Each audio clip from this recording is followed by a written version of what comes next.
يا أيها الذين آمنوا إن جاءكم فاسق بنبأ فتبينوا أن تصيبوا قوما بجهالة فتصبحوا على ما فعلتم نادمين.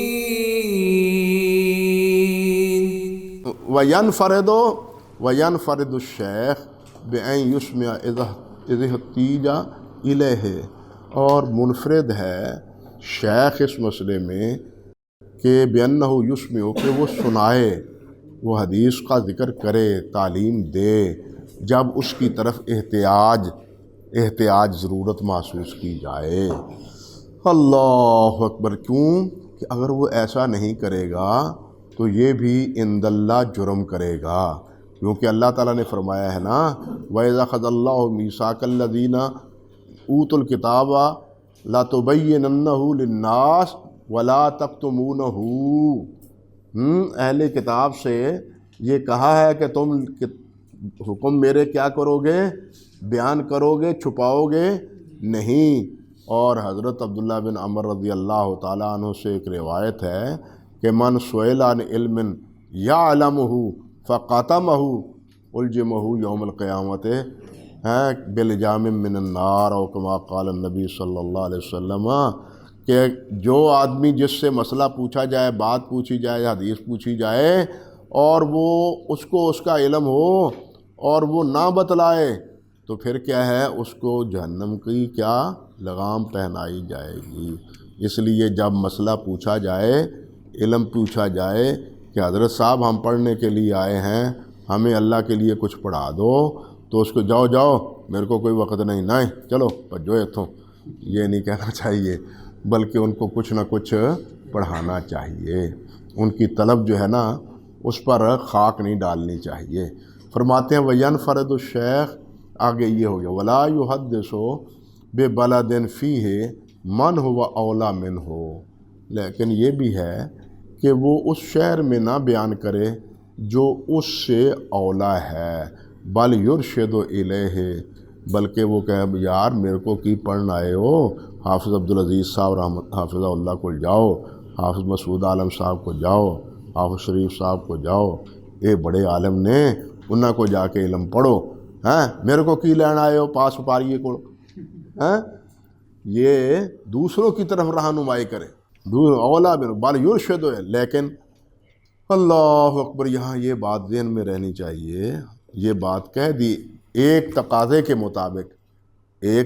کے مطابق سب نے یہ بات لکھی ہے، لیکن یہاں ایک مسئلہ بعد نے یہ بھی وضاحت فرمائی ہے کہ جو اولا حضرات ہیں، اعلیٰ حضرات ہیں، شرف و فضل والے ہیں یا اعلیٰ علم والے ہیں، ان کی موجودگی میں چھوٹے درجے عالم ہم جیسے پاس پاریوں کو پڑھا لینے کی گنجائش ہے. یہ کوئی حرام اور ناجائز نہیں ہے، بلکہ دیکھیے صحابہ کرام رضوان اللہ علیہ مجمعین وہ بھی تھے جو خود نبی علیہ الصلوۃ والسلام کے زمانے میں آپ کے دور مبارک میں فتویٰ دیتے تھے نا. حافظ ابن قیم رحمۃ اللہ علیہ نے اعلام الموقعین میں ان صحابہ کرام رضوان اللہ علیہ مجمعین کا تذکرہ کیا ہے. حضرت ابو بکر تھے، حضرت عمر تھے، عبداللہ بن مسعود تھے، تو یہ فتویٰ دیتے تھے. بلکہ کئی دفعہ خواب کی تعبیر نبی علیہ السلام کے موجودگی میں حضرت ابو بکر صدیق نے نہیں کی. تو یہ باتیں بتلاتی ہیں کہ اعلیٰ کی موجودگی میں بھی یہ ادنا جو ہے وہ کر سکتا ہے. اللہ اکبر. اسی طرح حضرت عبداللہ بن عباس رضی اللہ تعالی عنہ حبر الامہ، وہ سعید بن جبیر سے فرمایا کہ حدث یا سعید حدث، یہ آئے ہیں پڑھنے کے لیے، سعید ان کو پڑھاؤ، سعید بن جبیر رحمۃ اللہ علیہ. تو وہ فرماتے احدث وانت شاہد، کہ حضرت آپ کے ہوتے ہوئے میں پڑھاؤں؟ تو فرماتے تھے اولیس من نعم اللہ علیک ان تحدث وانا شاہد، کیا یہ اللہ کی نعمت نہیں کہ میں ہوں اور تم حدیث بیان کر رہے ہو؟ اگر کہیں کوئی غلطی ہو گئی تو میں اس غلطی کی وضاحت کر دوں گا. تو حضرت عبداللہ بن عباس نے خود حضرت سعید بن جبیر رحمۃ اللہ علیہ کو یہ اس بات کا حکم فرمایا تھا اور اپنی موجودگی میں حدیث بیان کرنے کا کہا تھا. سعید بن جبیر وہی تھے نا رضی اللہ تعالیٰ عنہ، آپ کو یاد ہونا چاہیے، جن کو حجاج نے شہید کیا تھا. اللہ اکبر. پوچھا کیا نام ہے؟ سعید. نہیں. شقی. باپ کا نام کیا ہے؟ جبیر. نہیں. حمار. شقی ابن حمار، سعید ابن جبیر نہیں. یعنی اتنا بدبخت تھا. ادیب بھی بہت بڑا تھا، حجاج ادیب بھی بڑا تھا، بہت بڑا ادیب تھا. اللہ خیر، بہرحال گزر گیا زمانہ. اللہ. اسی طرح البتہ اگر وہاں کوئی بڑے شیخ ہوں، ان شیخ کے فوت ہو جانے کا خطرہ ہو کہ اگر یہ شیخ بزرگ انتقال کر گئے تو کہیں ہم سے اعلیٰ سند کا حصول وہ فوت ہی نہ ہو جائے. تو ایسی صورت میں ایسے شیخ کی طرف رہنمائی کر دینی چاہیے کہ میں تو ہے گا یہاں، وقت کو غنیمت جانے، فلاں شیخ سے آپ پڑھ لیں، فلاں شیخ سے آپ پڑھ لیں. تو اس طرح اگر وہ کوئی نوعیت اس نوعیت کی ہو بڑے شیخ کے حوالے سے، تو پھر چھوٹے کو بڑے کی طرف سے کیا کرنی چاہیے؟ رہنمائی کر دینی چاہیے. اور دوسری بات یہ بھی ہے کہ چھوٹا اگر بڑے کی طرف رہنمائی کرے گا تو دل میں کبر بھی پیدا نہیں ہوگا اور تنافس کا جذبہ بھی نہیں ابھرے گا. وہ اگلے دن میرے پاس گوجرانوالا سے ایک ساتھی آئے، نام کیا ذکر کروں، وہ مغرب سے کہ بعد تک بیٹھے رہے. اگے جی آپ کے حوالے سے ہمیں ایک خبر پہنچی ہے. کیا؟ کہ گوجرانوالا کے آپ علماء کے بارے میں یہ تبصرہ کرتے ہیں. میں نے کہا میں یہ تو نہیں کہتا کہ وہ عالم نہیں ہے، میں یہ تو انکار نہیں کرتا. میں یہ کہتا ہوں کہ وہ کسی بڑے عالم کو ماننے کے لیے تیار نہیں ہے، کہ وہ کسی بڑے عالم کو ماننے کے لیے تیار نہیں ہے، اور کسی کو بڑا مان کے اس کی بات کو بھی ماننے کے لیے تیار نہیں ہے. ہر ایک خود سری میں مبتلا ہے. میں نے کہا آپ بتلائیے یہ بیماری ہے یا نہیں؟ اگر یہ تو ہے. میں نے کہا پھر میرا کیا قصور ہے، آپ خود اعتراف کر رہے ہیں. میں نے کہا پھر تو خود تم اعتراف کر رہے ہو. میں نے کہا اللہ کا شکر ہے، میں یہ بھی کہتا ہوں اللہ کا شکر ہے کہ ہمارے فیصلہ آباد میں یہ بیماری نہیں ہے. الحمدللہ یہ ہمارے. اللہ اکبر کبیرہ. اللہ. چلیے بھائی، بہت سی باتیں ہوتی ہیں اس قسم کی. اللہ تعالیٰ ہماری کوتاہیوں کو معاف فرمائے. اللہ اکبر کبیرہ. اللہ اکبر. آگے چلیں. بل یرشد، بلکہ اس کی طرف کیا کرے؟ رہنمائی کر دے. اللہ اکبر کبیرہ. اللہ. یہاں یہ بھی دیکھیے کہ امام معتمر بن سلیمان کتنا بڑا نام ہے. امام معتمر بن سلیمان تیمی کے بیٹے تھے نا. یہ صحیح بخاری مسلم میں معتمر عن ابن ابی کے نام سے بہت سی روایتیں ہیں. یہ تشریف فرما تھے اور حدیث بیان کر رہے تھے کہ اسی اثناء میں امام عبداللہ ابن المبارک رحمۃ اللہ علیہ تشریف لے آئے. امام عبداللہ بن مبارک آئے تو امام معتمر بن سلیمان خاموش ہو گئے. تو انہیں کہا گیا حضرت صاحب آپ خاموش ہو گئے، حدیث نہیں سناتے ہیں اب ہمیں. تو فرمانے لگے انا لا نتکلم عند اکابرنا، کہ ہم اپنے بڑوں کے سامنے بولتے نہیں ہیں، ہمیں سبق یہ پڑھایا گیا ہے، یہ ہے سبق. سمجھ گیا بات؟ لیکن ہم کسی کو بڑا مانیں تو تب نا. یہ تو تب ہے جب کسی کو بڑا مانیں تو ان کے سامنے نہ منہ زبان کھولیں. جب کسی کو بڑا ماننا ہی نہیں ہے تو میں بھی بول رہا ہوں، آپ بھی بول رہے ہیں، سب بول رہے ہیں. اللہ اکبر کبیر. اللہ ہمارے حال پہ رحمت فرمائے. فرمایا ولا یترک اسما احد لنیت فاسدہ. لیکن یہ بھی یہ دیکھیے کہ اگر کوئی کوئی نیت فاسدہ سے بھی سماع کے لیے آیا ہے، سماع کی نیت سے آیا ہے، تو آپ پڑھا دیں ان کو، آپ پڑھا دیں۔ ممکن ہے کہ اس تعلیم کی برکت سے اس کی نیت بدل جائے، اس کی تعلیم کی برکت سے اس کی نیت بدل جائے، کیونکہ وہ جیسے میں نے پہلے بتلایا ہے کہ تعلمنا العلم للدنیا فدلنا علی ترک الدنیا، ہم نے دنیا کو علم کو پڑھا کس کے لیے؟ دنیا کے لیے، تو فدلنا علی ترک الدنیا، تو علم نے ہمیں یہ سمجھایا کہ نہیں، دنیا کی محبت اور دنیا کو مقصد حیات یہ بنانا نہیں چاہیے۔ اس لیے اگر کوئی نیت فاسدہ سے آیا بھی ہے نا تو اس کو علم سے محروم نہیں کرنا چاہیے۔ سمجھ گیا بات؟ فرماتے ہیں ولا یتطہر استغفر اللہ وَإِن يَتَطَهَّرَ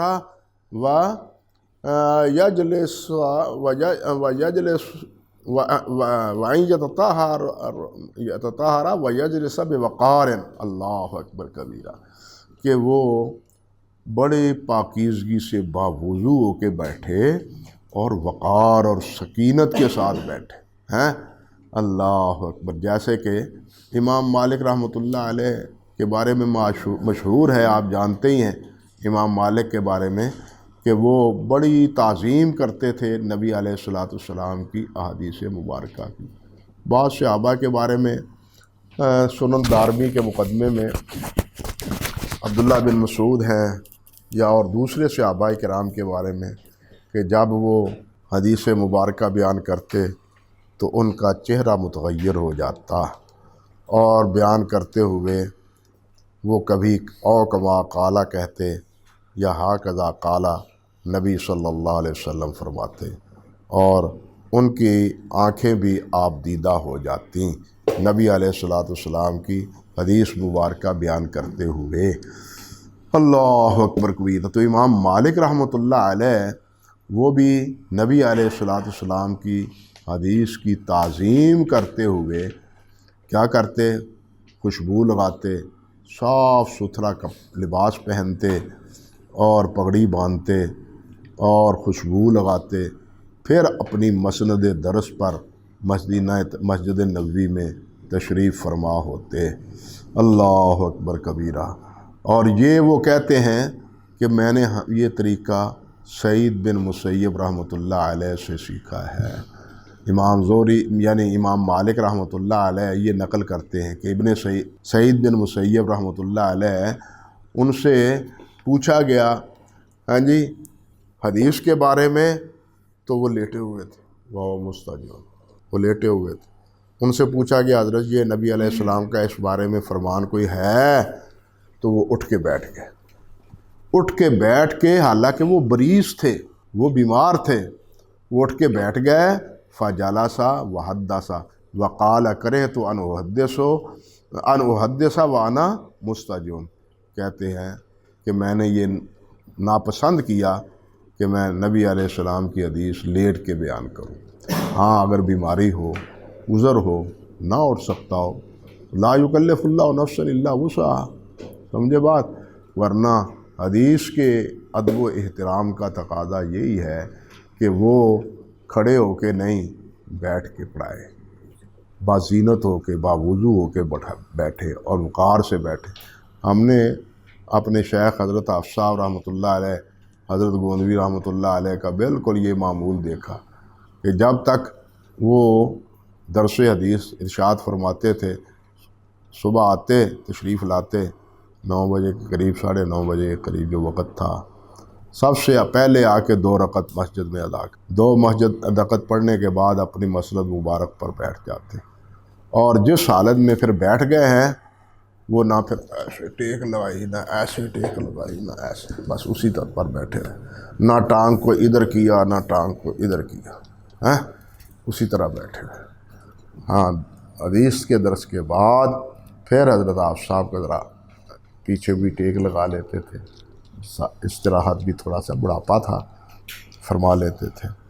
امام ابو طاہر سلفی رحمۃ اللہ علیہ کے بارے میں ترجمہ نگاروں نے لکھا ہے کہ وہ تقریباً 100 سال کے ہو گئے تھے، 100 سال سے متجاوز تھے کہ وہ جس وقت حدیث کے لیے بیٹھتے تو نہ پانی پیتے، نہ تھوکتے، نہ تورک ادھر کرتے، یعنی ادھر ادھر سہارا لیتے، اور وہ یہ نہ ہی اپنے پاؤں مبارک آگے یا پیچھے یا ادھر ادھر کو ہلاتے، بس جم کے ایک جگہ بیٹھ جاتے اور صاف فرماتے کہ میں یہ صرف نبی علیہ الصلوۃ والسلام کی حدیث کی تعظیم میں کر رہا ہوں۔ 100 سال سے متجاوز تھے۔ امام ابو الطاہر سلفی، پہلے بھی ذکر آ چکا ہے اسی کتاب میں ان کی تصانیف کا، امام ابو الطاہر سلفی رحمۃ اللہ علیہ سیر و اعلام النبلاء کی 21ویں جلد میں اور صفحہ نمبر 24 میں، اس جلد کی ابتدا ہی امام سلفی کے ترجمے سے ہوتی ہے، 21ویں جلد، 21 سیر و اعلام النبلاء کی 21ویں جلد، امام ابو الطاہر سلفی رحمۃ اللہ علیہ، یہ وہی ہیں۔ اللہ اکبر۔ وہ کہتے ہیں کہ میں جب سے اتنے سال سے آیا ہوں یہاں مصر میں، اور میں نے وہ مصر کا جو ہے نا وہ جیسے ہمارے فیصل آباد کا گھنٹہ گھر ہے، مصر کا یہ گھنٹہ گھر جا کے نہیں دیکھا، بس اس الماری سے یعنی اس کھڑکی سے بس دیکھ لیتا ہوں، وہاں جا کے دیکھنے کا وقت ہی نہیں ملا، وہاں جا کے دیکھنے کا وقت ہی نہیں ملا۔ اللہ اکبر کبھی۔ یہی امام ابو طاہر سلفی ہیں رحمۃ اللہ، یہ پہلے آپ کو بتلا چکا ہوں۔ اللہ اکبر۔ فرماتے ہیں ولا یحدث قائما ولا عاجلا، اور وہ نہ کھڑے ہو کے حدیث بیان کرے، شاگرد کھڑا ہو علیحدہ مسئلہ ہے۔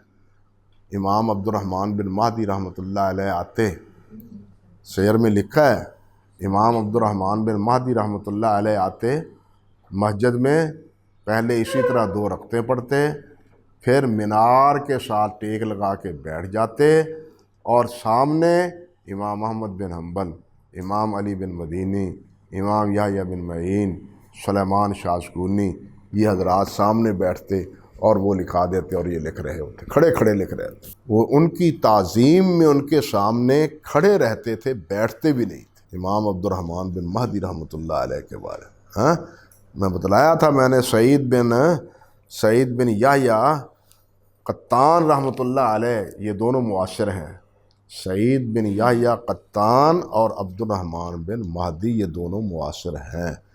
عبد الرحمن بن مہدی پہلے گزر چکی ہے یہ بات، یہ معتدل ہیں، اور سعید بن یحییٰ یہ قطان کیا ہیں؟ متشدد ہیں۔ سمجھے بات؟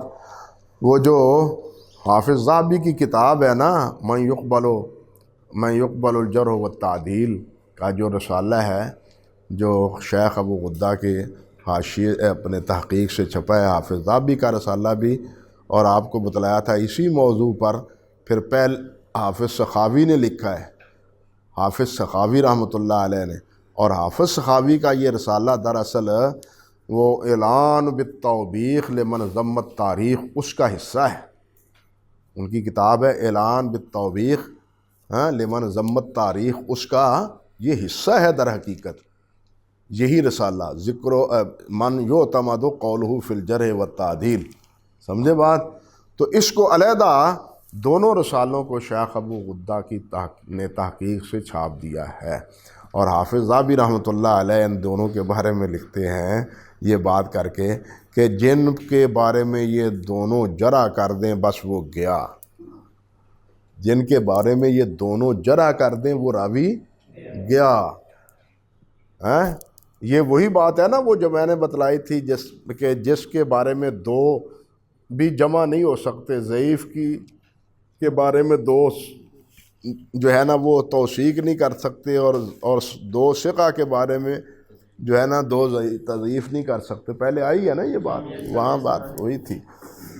اللہ اکبر کبیرہ، اللہ اکبر۔ چلیے بھائی، فرماتے ہیں ولا یحدث قائما ولا عاجلا، کھڑے ہو کے نہ بیان کرے اور نہ ہی جلدی نہیں۔ خود نبی علیہ الصلوۃ والسلام بات آہستہ فرماتے تھے، حتیٰ کہ صحابہ فرماتے تھے کہ ایک بات کو بسا اوقات تین مرتبہ بھی دہراتے تاکہ یہ سمجھ جائیں اور لکھ لیں، سمجھ جائیں اور لکھ لیں۔ ولا فی الطریقے، اور نہ ہی راستے میں بیان کرے، الا ان استر الی ذالک، ہاں اگر کوئی مجبوری ہو، راستے میں کوئی مسئلہ پوچھ لے تو پھر کیا ہے، جواز ہے، راستے میں کوئی مسئلہ پوچھ لے تو جواز ہے۔ بلکہ آپ حیران ہوں گے کہ مسئلہ پوچھنا تو کجا رہا، علماء نے یہ بھی لکھا ہے کہ قاضی اگر راستے میں جا رہا ہو اور اس سے معاملہ پیش آ جائے تو وہ وہاں کھڑے کھڑے فیصلہ بھی دے سکتا ہے، وہ وہاں کھڑے کھڑے فیصلہ بھی دے سکتا ہے۔ اور اس کی کئی مثالیں آپ کو قاضی وقی بن جراح رحمۃ اللہ علیہ کی جو کتاب ہے نا اسی موضوع پر، اخبار القضات پر، کہتے ہیں وَأَن يُمْسِكَ عَنِ التَّحْدِيثِ، اور وہ حدیث سے بیان کرنے سے رک جائے، اذا خشی التغیر، جب اس کا وہ تغیر حفظ کا خدشہ محسوس کرے۔ تغیر حفظ کا، ایک ہے ہمارے جیسے افراد کا سوء حفظ، ایک ہے تغیر حفظ، یہ سوء حفظ سے بلند تر مرتبہ ہے، بالا تر۔ اللہ تعالیٰ اس سے محفوظ رکھے۔ اور کیا نبی علیہ السلام نے جیسے فرمایا ہے اللہم انی اعوذ بک من ارذل العمر، یہ ارذل العمر سے اللہ تعالیٰ ہمیں محفوظ رکھے۔ عمر دے تو عمر ایسی عطا فرمائے کہ جس میں اللہ رب العزت کی اطاعت باہوش انسان کر سکے۔ اللہ اکبر کبیرہ، اللہ فرماتے ہیں کہ جب نسیان کا اور تغیر کا اور حرم یا انتہائی بوڑھا ہو جائے، لاغر ہو جائے، تو پھر وہ حدیث کو بیان کرنے سے کیا کرے، رک جائے، ٹھیک ہے، تاکہ حدیث میں گڑبڑ نہ ہو۔ بعض حضرات بیان کرتے رہتے ہیں، جس کی بنیاد پر پھر علماء کو کتابیں لکھنی پڑی کہ اس دور میں ان کا حافظہ جو ہے نا وہ متغیر ہو گیا تھا، اس دور میں ان کو اختلاط ہو گیا تھا، فلاں شاگرد نے اس کو اختلاط سے پہلے، ان سے اختلاط سے پہلے سنا ہے، اور فلاں نے اختلاط کے بعد سنا ہے۔ مستقل کتابیں ہیں نا، پہلے آپ پڑھ چکے ہیں، ضبط کے، جہاں ضبط کا بحث کی بات آئی تھی وہاں یہ ساری تفصیل پہلے گزر چکی ہے۔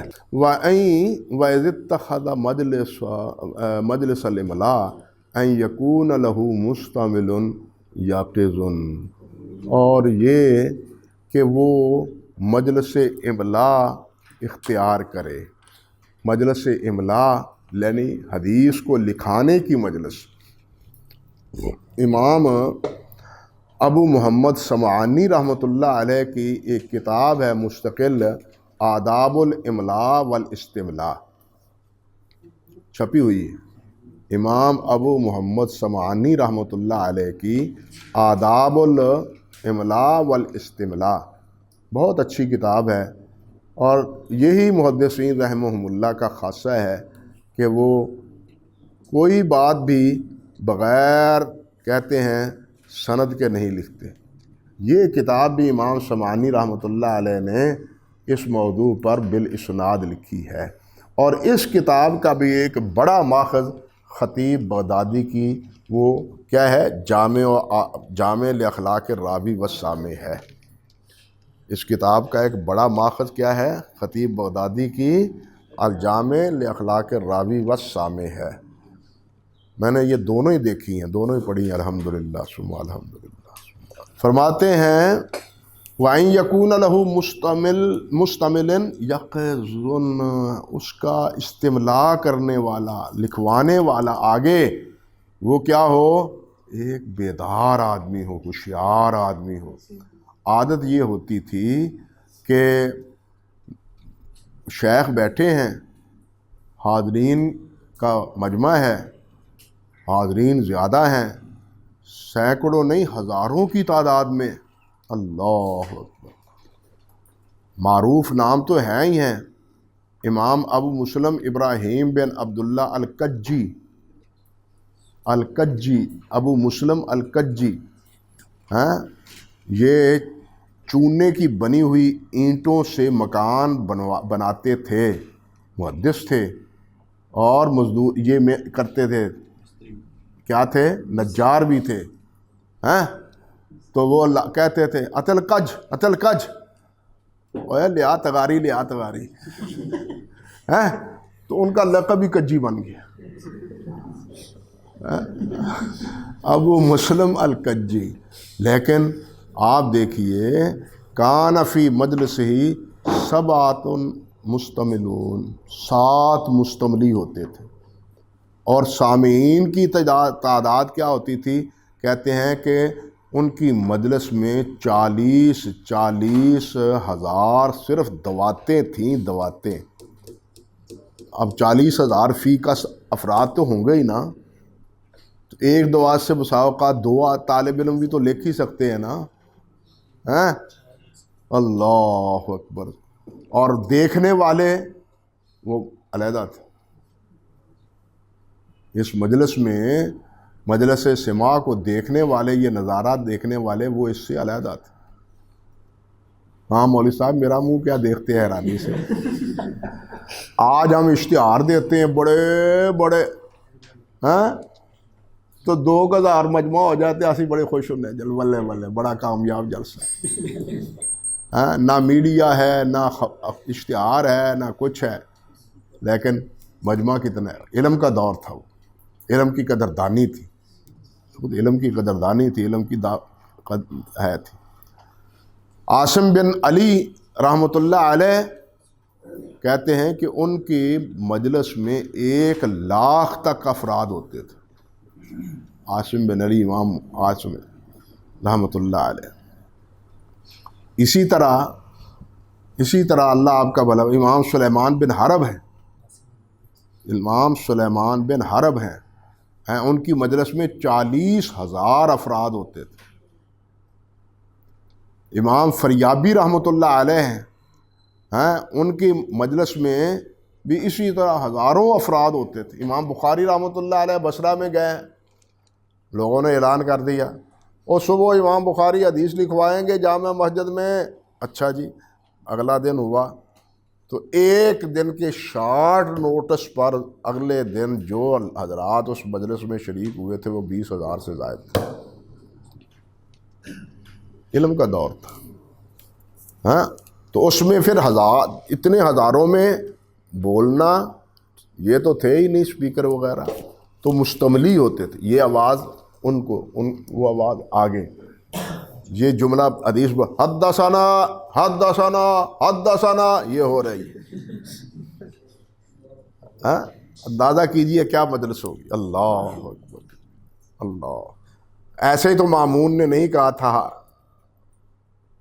ان سو کو مامون نے یا ہارون نے، مجھے اس کو یاد نہیں، میمون نے اس کو کسی نے کہا تھا کہ کوئی حسرت ہے، ہاں، تو وہ کہنے لگا ہاں ایک حسرت رہ گئی ہے، سب حسرتیں دنیا کی پوری ہو گئیں، ایک حسرت رہ گئی ہے کہ میں مجلس درس میں ہوں اور مستملی کہے ماذا ذکرتا رحمک اللہ، اللہ آپ کا بھلا کرے، آپ کس کو یاد کرتے ہیں، کس کا نام لیتے ہیں، تو میں کہوں حدثنا فلاں حدثنا فلاں حدثنا فلاں۔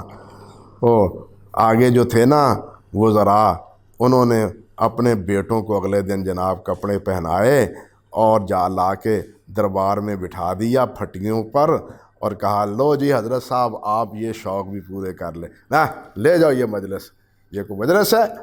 وہ ہیں جن کے لباس پھٹے ہوئے، وہ ہیں جن کے بال خاک آلود، وہ ہیں جن کی ایڑیاں پھٹی ہوئیں ہیں، یہ اوصاف بیان کیے پھر انہوں نے، میمون نے، یہ تھے وہ، یہ طالب علم ہے حدیث کے، لے جاؤ ان کو۔ اللہ اکبر کبیر۔